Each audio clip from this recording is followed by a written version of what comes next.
I'm still yet to figure out what their identity is going to be. Yeah, and I think when you have someone like Ppgod on the roster, you'd expect like a lot of engage, a lot of aggression, but we didn't see that in the first series. To come back to draft now, actually picking the Lucian instead of the Melio first, we have been seeing it done in reverse, but with, again, how poor it feels like the Aphelios performances have been so far in the LPL, I think I welcome this more. Like, okay, you get the Lucian Nami, you're going to play into the Melio, it's fine. We've actually been seeing the Lucian Nami get the better side of the matchup so far here in the LPL, so we'll see if Starry, being brought up from the LDL and Ppgod will be able to do that. You really don't think of Ppgod as much of an enchanter player, but maybe we'll be able to deliver this game and bring OMG forward towards another win. Looking to be another K'Sante lock-in. Nothing surprising there. We'll see if that Aphelios that you talked about will come on through. One thing you can do with the Aphelios in this matchup when you've got the Melio is he can find early priority, despite, people think Lucian Nami really strong in lane, blah, blah, blah. But with the extra range from the Cozy Campfire, you can kind of just straight up out-trade them early on. They can't get close enough to properly fight you. So it can garner you some early control of the bottom side of the map. And then once it's level 3, that's when the Lucian Nami really is going to come online and start to bully a little bit more. We'll see where they choose to go. Deokdam, though, going to be very comfortable on the Aphelios. Any pro player that's been playing the last couple of years, they've got to be comfortable on the Aphelios. I wonder if we're going to end up seeing the same Ghostblade build that we did see all day throughout yesterday, but now moving over to the bans. LeBlanc, kind of an expected ban to come through once you do have this Azir. Things like the Akali, the Corki, maybe the other lookouts for the side of FPX. We especially know Angel, someone who has loved to bring out the Akali past years, 2019, 2020 especially. I feel like that was one of his big picks to garner. Where for OMG, just taking things out of Xioalaohu's wheelhouse.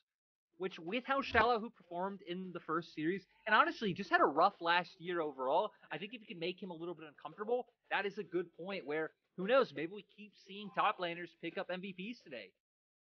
Yeah, quite possible with, what we've seen on the K'Sante today from Wayward. It's definitely a pick that you can make some moves on and have an impact on the game. Let's see, the LeBlanc, though, banned away from Angel. I'm kind of glad about that because, OMG showed they don't really know how to use an AD LeBlanc particularly effectively, just A-ramming in the previous game, never even touching the side lanes. So, removing that strategy, I'm on board with. Nah, taken here for Xioalaohu up against the But now I'd expect the Xinjiao to be able to come through, going to offer a lot of aggression in the early game in the front line we can provide. It's going to be so hard, especially for something like an Aphelios to get in range and deal damage if they lock it in. I would understand if they wanted to pivot to something that has more lockdown onto an immobile carry, but I think teamfights with Xinjiao would just make FPX's life so hard. And the question goes over to Angel. Does he go with something like the Corki that we hit on, or does he lean into his more aggressive side, maybe look towards the Akali? I know which one you want much. I mean, Angel's Akali, while he's played a lot of it, is not actually that great. Like, he's 8 and 10 historically, or at least statistically. He's not had the greatest performances. Although we've seen some real pop-offs. Are you going to tell me you hate I love Sui Angel, next? but I don't know. His Akali just ain't it. You know, I guess when we did have the treat that was Duinbi's last split on Akali, some people just can't recreate that. But look at the Maokai coming through for FPX. FPX's comp, I mean, pretty standard. I like the amount of options it brings, right?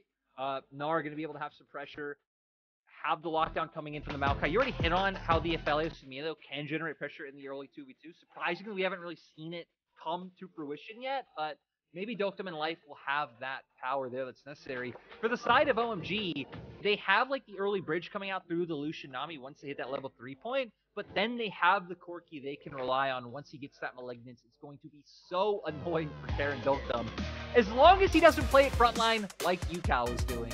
But I did enjoy that. Yeah, me too. I certainly enjoyed some of the shenanigans that we got to see from Deokdam in the first series. I mean, the Aphelios and the Swain, quite different carries between our two series here for Deokdam. But I think he's going to be a little bit more comfortable on this Aphelios. Let's see how this one's going to work out, though. Ppgod, I think, going to be the the general consensus is Ppgod probably the shot caller for this OMG team, and I think the shot calling is my biggest criticism of what happened in their first series, because, you know, again, they did win their first series. I feel like I've been very critical of it. That's because they had a lot of ways to move the game forward and didn't really use many of them. So hopefully that's going to change for this one. With that Lucian Nami, they have the ability to be quite aggressive. Let's see if they can use it. Yeah, I feel like the thing I want to see from FPX is just the mistakes they made in the first series. And like what those mistakes were is Xioalaohu getting solo kills. I remember Deokdam getting caught recalling in blue buff when they had just seen the enemies in river. So for FPX, they're gonna have to step it up here, as we're gonna find out, do we got Gios?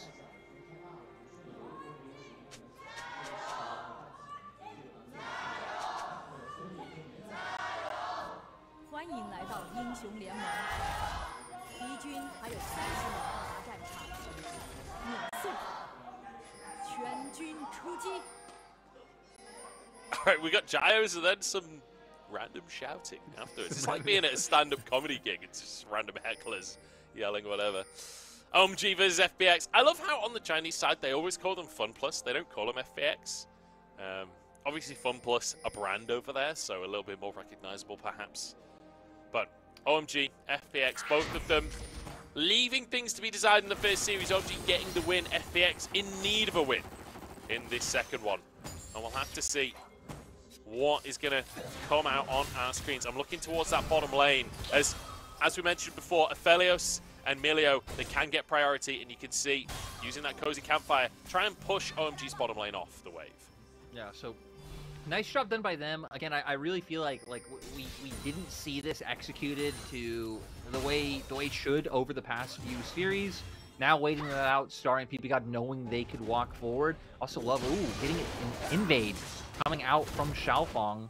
So going to be a bit of a split map, and it's going to put a lot of pressure down for Starry and Ppgod at any time. XiaoFang could just wrap around and look for this early gank. Yeah, I'm trying to find potentially some pressure early on. Let's see if they're going to be able to. It's very distracted for a second there. Don't worry, the only thing we need to keep our eyes on is if XiaoFang takes this, walks through that tri-brush, and then if Deokdam and Life can survive. My guess is probably... Starry using that level 2 to get some pressure out. Actually using the Ignite there to get some damage onto Deokdam. The wave in a bad spot for FPX. So XiaoFang moves in behind them, looking for the knock-up, forces the flash. That's 3 summoners burned for FPX's bottom lane. Yeah, great job. I mean, XiaoFang, like we said, going straight for the invade, but not going to be able to find the kills. Just having all summoners up early would make it too hard for this Lucian Nami to really be able to follow up. MilkyWay now just going to hover around. Looks like he wants to get in the face of XiaoFang. Looks like Care is kind of leaning down towards spot side, but I don't really expect he should be able to do too much. I guess it just depends on how much FPX are willing to commit to this. Are they going to bring more members, or do we potentially get a 1v1 between junglers? Yeah, I'm not sure MilkyWay wins this one. He must have known that XiaoFang was in the area, gets the knockback, and will just flash over the wall. Like, okay, if he was going for that, and then we started to see, like, members like Care be able to get here first, or, like, Life and Deokdam, like, leaning over, it would have made a bit more sense. But you're right, the fact that he just goes in thinking he can look for the 1v1, sure, he is red buff, but I feel like you don't win that, Maokai. Yeah, it was like, you know, last game we were talking about object permanence. I feel like MilkyWay saw XiaoFang in the bottom lane, saw him move towards Crux, but then he hit the Scryer's bloom onto the red buff, but he wasn't there. So he's like, yeah, he's probably not here. Just walks in and goes for the red buff. XiaoFang just going to force a flash out from that one. And now, with no flash on the Maokai, he's quite happy to go for some more invades.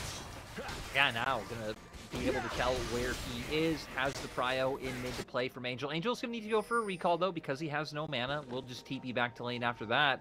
And even though there's a lot of focus on bot lane, as there should be with where we're at in the meta, this is one of the lanes where I'm interested to see if we get action top, because Cassante with Ghost can absolutely run down and solo kill a Mini-Gnar. Certainly can. And likewise as well, if Cassante's out of position and Gnar manages to get some of those boomerangs out, you can just slowly but surely chase someone down and whittle them down. Little Raptor left alone there. Going to be mildly annoying for XiaoFang. Because Cass taking a heavy trade here, actually dashing very far forwards. What an odd trade. Yeah, it does come up on the better of it. Obviously gets a shield from that, is able to get an auto in, but then just walks his way out. Looks like neither team really trying to set up for like a super early Drake like we saw in the last series. I do believe one of them was around like the 5:30 mark, so both teams going to be a little bit more tempered, which I guess you would expect now that we are starting to hit our stride of Corki Azir. God, Mazel told me that the Corki was going to come, like the Corki was going to come and stay, and I'm like, no, the Corki's... We're not doing the Corki here in the LPL. Looks like he was right. Yeah, I mean, it was inevitable with how insanely strong the Malignance build is. The funny thing to me is that we're not necessarily seeing all of the Corkis go for the really OP build. Like, we've seen some Triforce as well, which is a little bit surprising to me, considering how damn strong that Malignance Eclipse build is. But Starry and Ppgod, level 4 now. They've entered the realm where they really will hit like a truck. Looks like now going to use the pressure they've been able to generate to at least guarantee a first dragon. And again, an early enough first Drake that I really am a big fan of it when you have this Lucianami and you can just try to continuously go for these timings to stack these up. And now going to potentially use the fact that FPX don't have... Okay, well, now that Ppgod gets sword, they know they're here, but I was wondering if they had an inkling that MilkyWay was on the side of the map and would try to go for some kind of brush play in that tri-brush. Yeah. It would be quite risky if they did. Certainly would. Bit of a congestion here. Oh, good bubble onto life there. Protecting their pink wards on both sides of that. I don't know what that wall's called. I'm going to call it banana because it's kind of banana-shaped. Got a bush on either side of it. I like that. Yeah. So yeah, banana control picked up by... Hey, and you know what? Yeah. If there's anyone who understands banana control, it would be you. What is that? Oh, right. Because I eat bananas. I'm going to be honest, I thought that was an innuendo. you know, it plays off as both, but if people know you, yeah, Munch actually just a banana between casts every time. Love a banana. Do love a banana. Bit of an all-in on the top side here as Cube trying to get some trading down. Xioalaohu currently Mega Nod. This should be where the trades are good, but it's not feeling that great. All out comes through. Cube looking for the knockback as well in the meantime, and all in the bottom side as well. Starry there to get first blood. Deokdam down. And all of it coming from that bubble, landing from Ppgod. So finding a kill in bot lane, winning out on that trade topside to force Xioalaohu back. Sure, MilkyWay still will be able to pick up these scrubs because that trade happened, and we can see Care had prio in mid, but OMG definitely going to be feeling good about not only getting first straight, but getting some early kills and getting some early pressure. Yeah, definitely feeling good about that one. I'm looking towards Starry here as well. What build is he going to go for? Looks like it is going to be the Stormraiser. I wasn't sure if he'd go for the Voltaic. With having that Nami, having a bit more upfront burst, can be really powerful. Recall just about gets off for Ppgod. Now we're going to get to see the replay of exactly how it went down. Once again, just keeping control of Banana. It allows for XiaoFang to come through the back. And Starry with the flash, so aggressive, I love it. But there was the key, the bubble being led by Ppgod, just making sure that Deokdam gets taken down. Will have his flash up now for if any play like that does come through. But OMG, I mean, probably can just continue to play aggressively since, I mean, look at XiaoFang. He's probably going to pass down here once again. It doesn't really matter if Starry and Ppgod don't have their summoners, as long as that presence is known. Yeah. Now, item advantage in this bottom side, and on top of that, your Lucian Nami. Got to be a little bit nervous for FPX's bot lane, because that wave is pushing out away from them. MilkyWay going to hover in the area to try and help out his bottom lane, but I think... I'm not sure if he walked over from Gromp, whether he was spotted on that ward, but they'll certainly know he's there now. He's placed a control ward. Starry and Ppgod cannot be aggressive for the time being. No, and you know, I think this is fine for them as long as they don't get take any heavy trades right now. I don't think a dive should be able to come through, and XiaoFang's close enough to be able to react in time. No TP on Angel yet, which is something people always do, TP down the mid laner to cover for a play, but no play to be had. So in the end, FPX actually aren't going to back off. They're just going to hope that a play reveals itself. They're going to hope OMG gives it to them. Yeah, MilkyWay is really keen for this. Almost his whole jungle has respawned at this point. XiaoFang try and move into the jungle, but Starry and Ppgod playing very reserved, not being sure what's quite going on in the area. His life will move forward to clear the control ward. MilkyWay is determined to get away with this play on the bottom side, but they're just not willing to go for it. No, and like you said, has camps up on top half of the map. XiaoFang, he's fine chilling. He just cleared Krugs, has red buff still here, so he isn't really wasting any time and still got to cover his bot lane. Now just probably going to wait for this next set of grubs to come up. Luckily for the side of FPX, XiaoFang is spotted. We'll have to see how this one progresses. Whether or not OMG are going to contest this second set of grubs as well. All out comes through from Q. Xioalaohu trying to escape with his life. I think Q was trying to get him over the wall. Oh. Q3 pixels away from hitting onto Xioalaohu, but he will survive. And honestly, just kudos to Xioalaohu for not going down so far in this lane. Even in CS has been fine so far. Like, he did pick Gnar into Cassante, but I feel like the matchup doesn't really start getting better until later on. Starry finding some good trades right now. Sadly, Kylie not really going to be able to connect. And important that he's finding good trades, right? You've got that Lucian Nami. You do need to be getting ahead. You need to be finding an advantage early on. And so far, 10 CS lead. I think that'll slightly shrink as well as Deokdam's catching a wave. Do you need to find some kind of advantage early on and even be able to cancel the recalls? Also seeing XiaoFang. Curious when he actually gets his way. It looks like he's going to build the Hydra from like the components he has alongside that tunneler. That's kind of my favorite starting Xin Zhao item. I wonder if he has enough gold for it once he goes back after this Drake. He has spent a bit of time on the map so far. Package in the pocket of Angel here as MilkyWay starts a fight with him, but it's just pretty much a free trade for him. Angel could be in trouble here as the root's going to come on through. Package used onto K. Angel tries to start 2v1 and just gets absolutely railed. Deokdam now will be able to find the root on XiaoFang. XiaoFang trying to get some damage back. Life though gets some heals across the team. And now it's XiaoFang in trouble. Instead, MilkyWay knocks him back. It's a disaster off the back of Angel briefly losing his mind. I'm going to try to, like, you know, think I know what what his thought process was there. Because, I mean, it would have been so much more obvious to jump down towards your bot lane, right? Because then you would have a numbers advantage. You have a 3v2 in, like, that side of the fight. I wonder if he's just thinking, hey, I can knock these guys farther away from the pit, one of them being the jungler, and I have enough burst to take out the Azir, but... I mean, that sentence takes a lot of what-ifs. Yeah. I think on top of that, like, not just Angel being separated from the team, but you can see XiaoFang was still doing Dragon as Starry and Ppgod 2v2 exactly. The FPX bottom lane, right? Like, we've got 3 different decisions being made by by OMG, sorry, as a team there. Did not feel like they were on the same page at all in any way for that play. So FPX pretty handedly picking themselves up, not only a Dragon, but a couple of kills on top of it. And that has evened the early game lead that OMG found for themselves.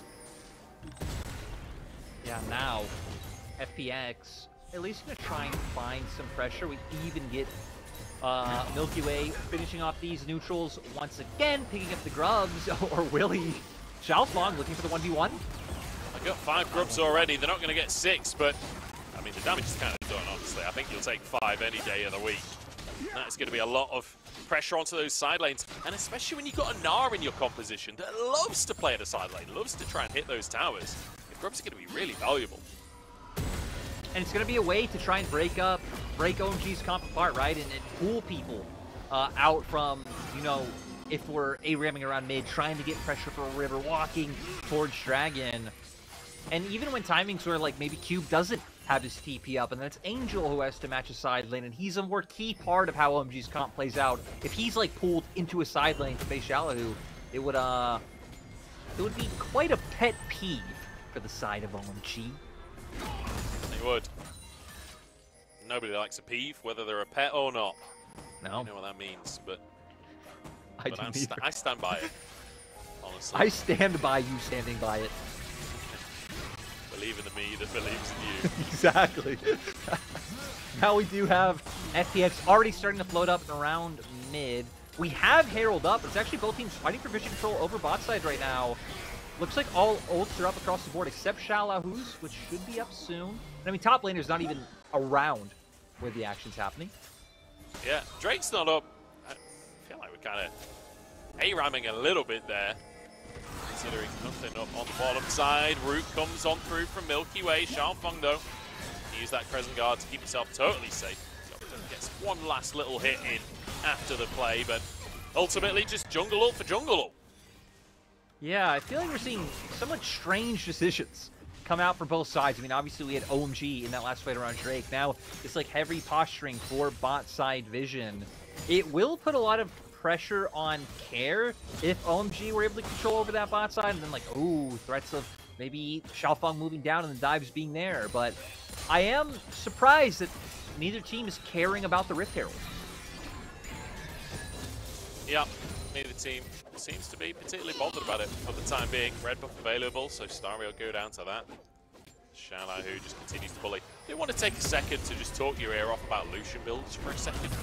Because, you know, I was talking about the Voltaic earlier. I personally am a big Voltaic enjoyer. I think it's an incredibly strong build, especially when you're alongside the Nami. But I think the logic basically from Starry is like, you're going to have a Gnar in the top side, you're going to have this Maokai is going to become really tanky. Perhaps not feeling like you're going to have necessarily the targets for the lethality.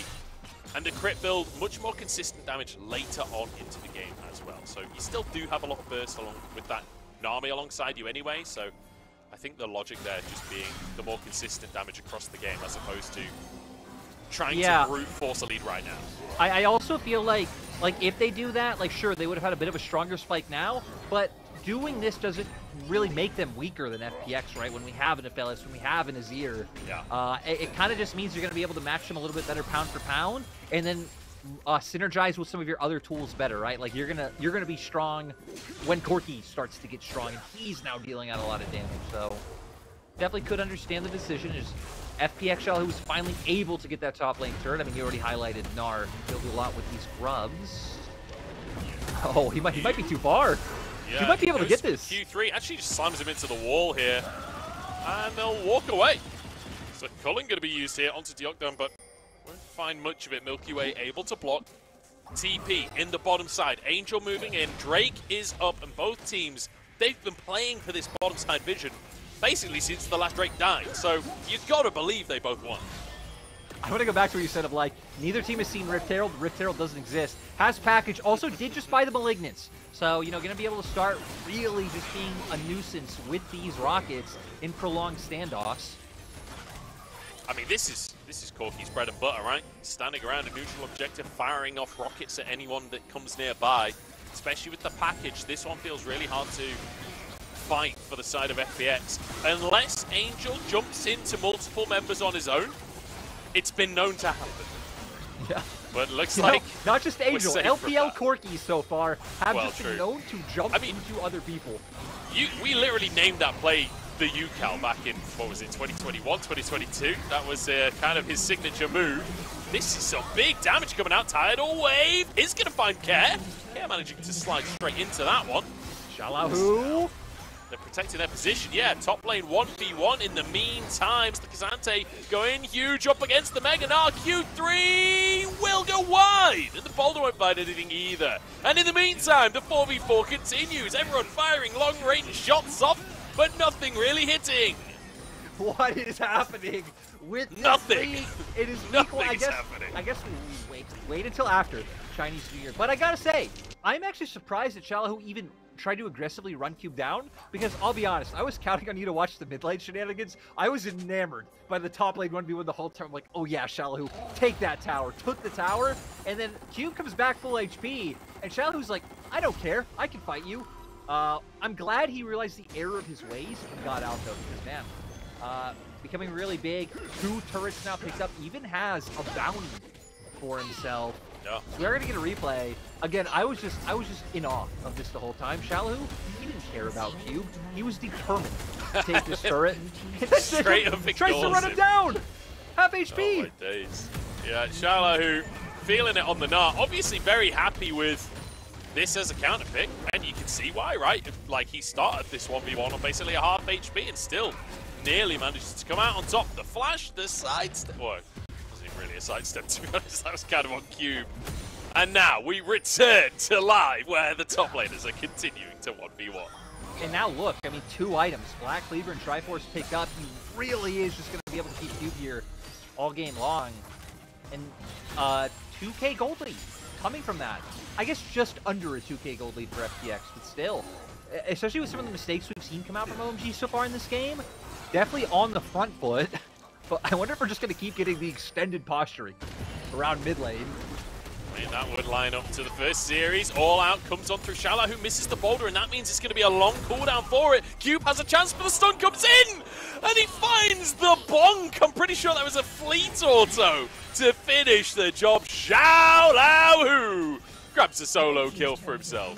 And this is exactly why FPX feel fine in the extended stand-up, because you're like, hey, if we both look at each other, our top laner is going to crush your top laner. Oh! Like Grabbed him. Roots coming on through as well. Crescent guards trying to keep himself safe, but knocked into the team. Take down Deokdam. Grabs the kill. Now TP. This is Baron. From Xioalaohu as well. Yeah, that's the jungler down, and Cube's still dead from the previous play. FPX finding themselves a window. It is very annoying to do Baron up against Corkies to get spam those rockets, but I think without culling there for Starry, there isn't too much they could do, but they're going to try, and I mean, hell, they have to, right? If FPX get this Baron this early, this could just be lights out for OMG. The Malignant's so frustrating in this small pit. 2K on the Baron, wave goes in, Cleanse comes out from the Milio. They've taken the Baron, and actually it looks like they want to fight as well on top of it. Angel's trying to get the damage down, but realistically, it's just not enough. So for anyone who missed our first series, WE, who lost up against OMG, beat AL, who beat FPX. So I don't know, like, what's with the change-up of now FPX coming in incredibly strong, WE coming in incredibly strong. And maybe incredibly, a little overzealous, but looking good in these games so far. Xioalaohu here, you hit on it, missed the boulder initially, which made me think he was going to be able to find it. Doesn't even connect that stun. But at the end of the day, he was 2 items up, and I want to see if you're right. Gets the stun, no, so not a fleet. Oh yeah. It was fleet. Yeah, so coming through in the end. And I suppose Triforce as well off of the back of the wallop. It's still and what crazy. A wallop it was. It's still crazy how close that was, considering that, you know, how much further ahead that Xioalaohu was going into that skirmish. Yeah. I just want to say as well, we didn't get it on the replay because we were looking at the 1v1, but Deokdam, Moonlight Vigil to get the Gravitum on multiple players. Great way to use the Aphelios ult to engage a fight instead of just trying to find the Infernal or whatever else. Very, very nicely done there. And FPX finding themselves advantage after advantage at 5,000 gold in the lead with a Baron at 20 minutes. They are feeling real strong right now. And I mean, they already have the winning side laner. They have this Sun Disc to put up, which is really going to halt OMG from really being able to have any pushback. She's going to put up the consistent pressure. Looks like they are going to turn to Dragon for now. Yeah, I'm going to try and stop the stacking that's been going on from OMG, getting the second and third Drakes. And to be honest, I'm not 100% sure OMG can contest this, but it looks like they want to. Anyway, MilkyWay the target for XiaoFang right now, but the Roots are going to force everyone to retreat. The Sun Disc is down. Angel has the package here, a wave across everyone, and the package in the midst of the entire team. Deokdam down, but traded for 2. The bottom lane falls on the other side. Angel has to carry this fight as MilkyWay charges forward. Care with a double kill, and in the meantime, the backside is taken by Cube. But Xioalaohu forces him away. The damage is coming out from Angel, but is it enough? It's a 4v3, and OMG trying to survive, but Cube is down. And FPX now with a flank over the other side of Banana. Xioalaohu wants to get into the action once more. Angel trying to kite away, trying to escape, and they will be able to do so. Yeah, and I feel like a bit of wasted time here, honestly, from FPX. They're going to be able to pick up this Dragon, but I think it might have been a better call to just keep sieging in mid, and if a fight came with the package, like, you would then be using your Baroned up minions to help you and like using that buff proactively. Then you could taper off, take the Dragon towards the end of that. Still ultimately come out ahead in the trade, but it felt a little closer than it should have been with the lead that we have. Yeah, it definitely felt like the really long fight like that felt like Angel was able to do so much with those rockets, but the fact that Starry and Ppgod die right at the start here means there's no real follow-up to that initial Corki damage. no. And I mean, that's it, right? We see the Maokai root coming out into a Moonlight Vigil. And then just thinking they have the damage to take down Care, but Care's massive. Deletes both of them. And I think even here, after they pick up Cube, is probably when I would have even just sent like one member to use your Baron buff, push in mid-tower. Like you can kind of just have your top laner chase them down. You can have Xioalaohu, maybe MilkyWay as well, threaten the other two members, but have Azir, have Melio go apply that Baron buff to mid and get more objectives.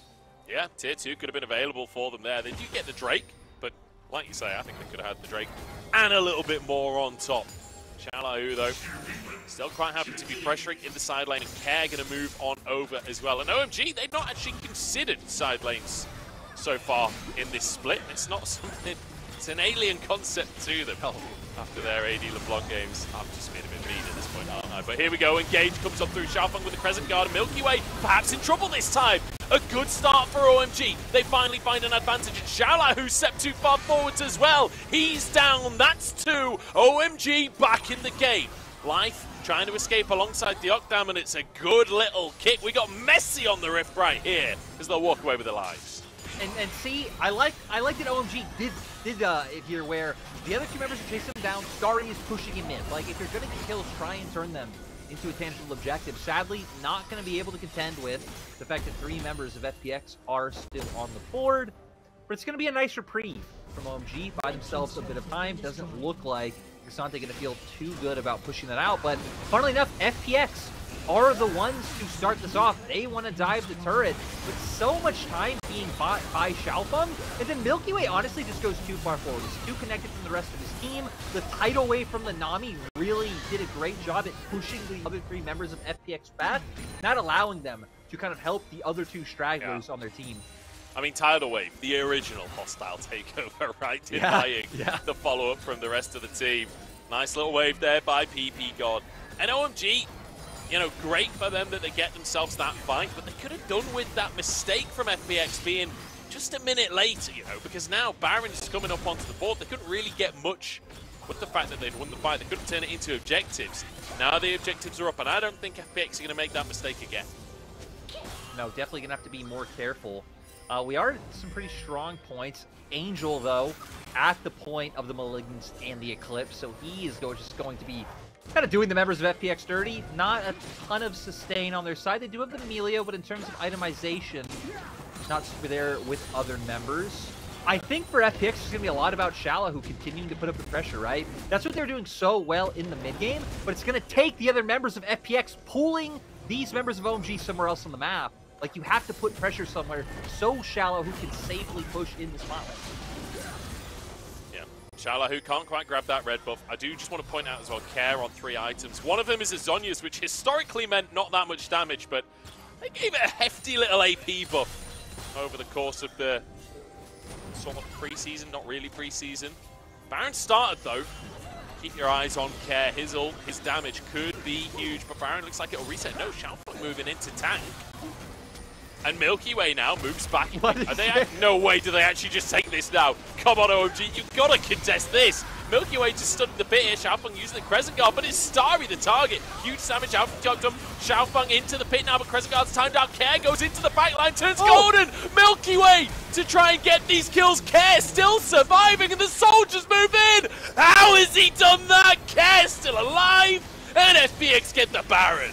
I was so scared in the moment where MilkyWay went on to Angel that XiaoFang would have just finished off the Baron himself. Luckily, he doesn't do that, and Deokdam is there to really finish off those kills. Looks like they're potentially just going to look for the end here. GP's coming in from Care. Yep. I think he might just have it. This might just be the game, honestly, mate. 20 seconds still on Angel, on XiaoFang. Starry another 10 seconds away. Cube trying to buy time, but he's just going to end up going down here. MilkyWay underneath 2 towers, but he'll walk out of aggro range, and that's Ppgod slammed into the Nexus. And that Nexus itself not long for the world. FPX, a huge bounce back game after their first series disaster. It really is just crazy again. Again, 2 teams swapping opponents coming into the day. WE, who lost to OMG, pick up a win, and now FPX, who lost to AL, at least getting a Game 1 win. Nice signs coming out from them. Nice step